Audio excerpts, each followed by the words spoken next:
It started like any other winter illness that countless people shrugged off every single year: a persistent cough, that annoying tickle in the chest, the exhaustion that comes with fighting what doctors casually dismiss as bronchitis. For Barry Manilow, the legendary voice behind Copacabana and Mandy, it seemed like nothing more than an inconvenient setback during his Las Vegas residency, the kind of thing that would clear up with rest, maybe some antibiotics, and a hot cup of tea with honey. 6 weeks of coughing, feeling run down, the kind of respiratory struggle that millions experience and recover from without a second thought. But this wasn't just any bronchitis, and what seemed like a routine illness was hiding something far more sinister, something that could have remained invisible until it was too late, something that turned an 82-year-old music icon's world completely upside down in a matter of moments. The terrifying reality is that Manilow's bronchitis wasn't getting better, was relapsing, coming back for another brutal 5-week assault on his lungs, his energy, his ability to perform. 11 weeks total of what everyone around him assumed was a stubborn but ultimately harmless respiratory infection. 11 weeks of his body trying desperately to signal that something was deeply, catastrophically wrong. And here is where the story takes a turn that sends shivers down the spine of anyone who has ever dismissed a lingering cough or told themselves that chest discomfort was probably nothing. Because Barry Manilow, despite recovering from the bronchitis symptoms and returning to the stage at the Westgate Las Vegas, was walking around with a ticking time bomb in his left lung, a cancerous spot that could have spread, metastasized, become untreatable if not for what Manilow himself called pure luck, and the vigilance of a doctor who refused to accept that everything was fine just because the bronchitis had cleared. This is the nightmare scenario that haunts every person who has ever had a nagging health concern they brushed aside. How many times have you had a cough that lasted weeks, and you told yourself it was just a cold, just allergies, just the changing seasons? How many times have you felt chest tightness and blamed stress, or fatigue and blamed your busy schedule?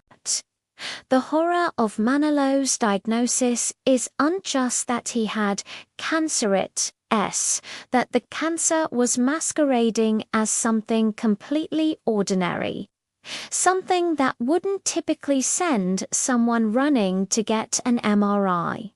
Bronchitis is so common, so mundane, that doctors see dozens of cases every single week.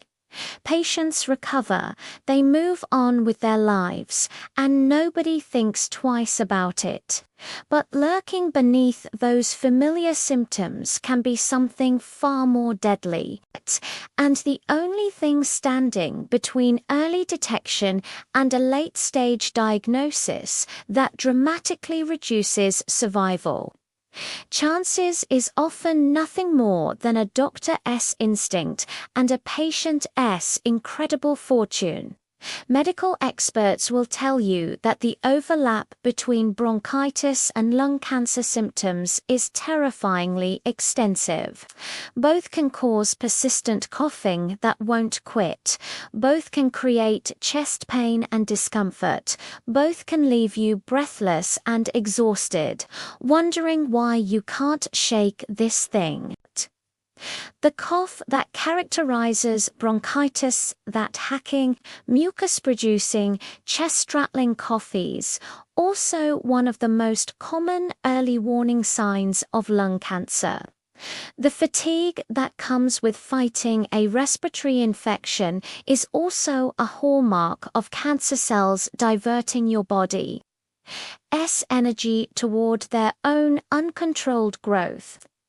Even the chest pain can be identical, making it nearly impossible for patients to distinguish between inflammation from bronchitis and something far more sinister developing in the lung tissue itself. This is why lung cancer is so often discovered late, why it remains the leading cause of cancer deaths in the United States, accounting for roughly 1 in 5 cancer fatalities by the time symptoms become severe enough that they can't be explained away as bronchitis, pneumonia, or some other respiratory ailment. The cancer has frequently already progressed to advanced stages where treatment options become limited and survival rates plummet. What saved Barry Manilow was his doctor's decision to order an MRI just to make sure everything was okay after those relentless weeks of bronchitis. Think about that for a moment, just to make sure. How many doctors would have said you're recovered, you're back performing, there's no need for additional testing? How many patients would have declined an MRI because they felt fine again? Because the immediate symptoms had resolved, because who wants to deal with more medical appointments and tests when you're feeling better? That single decision, that extra step of precaution, revealed the cancerous spot on Manilow's left lung before it had a chance to spread throughout his body, before it could metastasize to his bones, his brain, his liver, before it could transform from a treatable localized cancer into a death sentence. The 82-year-old performer described it as pure luck. But it's also a stark reminder that the difference between catching cancer early and discovering it too late can come down to a single test, a single moment of medical thoroughness that goes beyond treating the obvious symptoms. The statistics around lung cancer misdiagnosis are absolutely chilling when you start digging into them. Studies show that up to 70% of lung cancer patients also develop pneumonia at some point, creating a vicious cycle where infections and cancer symptoms become virtually indistinguishable from one another. Chronic bronchitis and lung cancer often occur together, particularly in smokers, meaning that people who already have a history of respiratory problems may dismiss new or worsening symptoms as just another flare-up of their existing condition.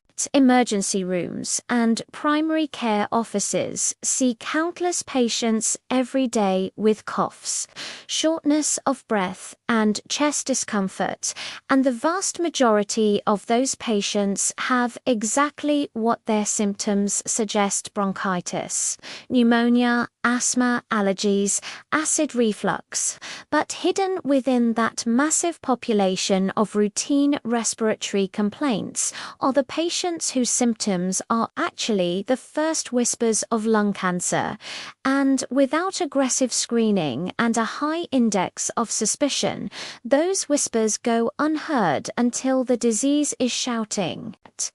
What makes Manilow's situation even more dramatic is the treatment plan his doctors have outlined, because they caught the cancer so early, before it had spread beyond that single spot on his left lung. He woe.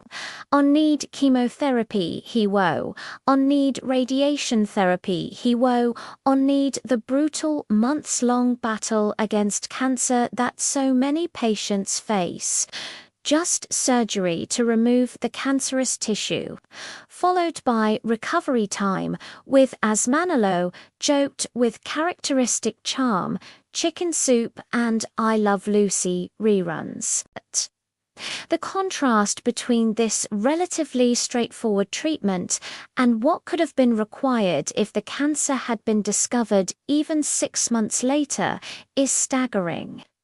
Late-stage lung cancer often means aggressive chemotherapy that ravages the body, radiation that burns healthy tissue, along with cancerous cells, targeted therapies with severe side effects, immunotherapy that may or may not work, and even with all of these interventions, survival rates for advanced lung cancer remain devastatingly low. 5-year survival rates for localized lung cancer hover around 60%. But once the cancer has metastasized to distant parts of the body, that rate crashes to barely 7%. The window between curable and incurable can slam shut with shocking speed. The most unsettling aspect of this entire medical thriller is how Manilow could have never known anything was wrong until it was far too late. If his bronchitis had cleared up after just 3 or 4 weeks, instead of persisting for 11, would his doctor have ordered that MRI? If Manilow had been younger, or if he hadn't been in the middle of a demanding performance schedule that required close medical monitoring, would anyone have thought to look beyond the resolved infection? If the cancerous spot had been slightly smaller or located in a different part of his lung, would it have shown up on the MRI at all, or would it have continued growing in secret, multiplying its deadly cells, spreading its tendrils through his lymphatic system, establishing colonies in distant organs, all while he performed night after night in Las Vegas, completely oblivious to the catastrophe unfolding inside his own body? These questions don't have comforting answers, because the truth is that cancer doesn't play fair, and early detection often relies as much on chance as it does on medical expertise.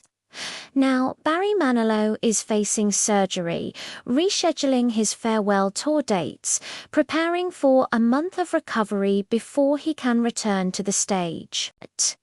His fans are sending well wishes, grateful that the diagnosis came early enough for a positive prognosis, relieved that their beloved performer will hopefully be back at the microphone soon. But beyond the specific circumstances of one 82-year-old entertainer's brush with mortality lies a warning that every single person reading this needs to internalize.